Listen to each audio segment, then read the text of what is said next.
한국교회가 열심히 하는 것 같고 대단히 무언가 하는 것 같았지만 결국 우리가 얻게 되는 열매가 무엇이 있냐고요? 아무것도 없어요. 제가 말하는 걸 여러분들 오해하지 않기를 바랍니다.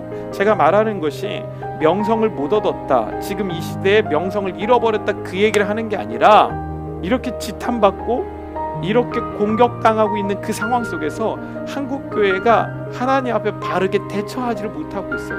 아니, 대처하는 방법이 뭔지, 어떻게 이 문제를 풀어나가야 되는지 조차도 전혀 알지 못하고 깨닫지 못하고 방향을 설정하지 못하고 있는 것이 우리라고요. 왜 그럴까요? 우리가 은혜와 의 아래 있으려 하지 않았어요. 한국교회가 끊임없이 법 아래 있으려고 하고 제도와 시스템을 마련하려고 했고, 그걸 이루고 그걸 성취하면 그것이 과업의 달성이고 교회가 해야 될 사명이라고 생각하고 있었다고요. 근데 오늘 바울이 이야기하고 있는 거예요. 그때 그걸 할 때 의로부터 자유로웠다는 거예요. 그러니까 점점 하나님의 의, 하나님의 은혜는 중요하지 않고 뭐가요? 자신들이 갖고 있는 생각, 철학, 목표, 숫자, 그걸 달성해 나가는 것, 이루어 나가는 것이 한국교회의 꿈이고 소망이었고 목표였다고요. 그래서 우리는 하나님의 은혜와 의를 잃어버렸어요. 바울이 이야기해요. 그때 너희가 얻은 열매가 무엇이냐? 그렇게 신앙생활을 할 때 여러분들이 얻게 되는 열매가 무엇입니까?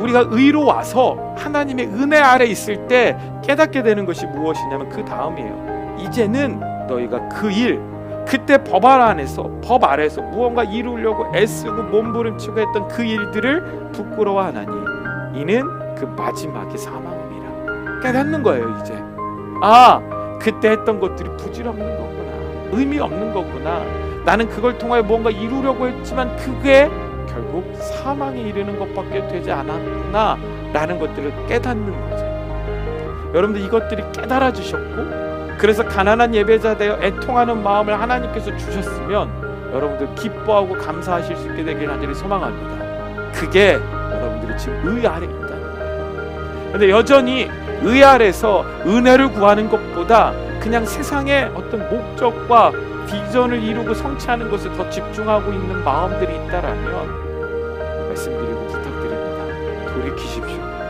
의로부터 자유로워지지 말고 법으로부터 자유로워져 하나님의 의를 추구하고 아버지의 뜻을 이루는 믿음의 귀한 지체들 되길 간절히 소망합니다.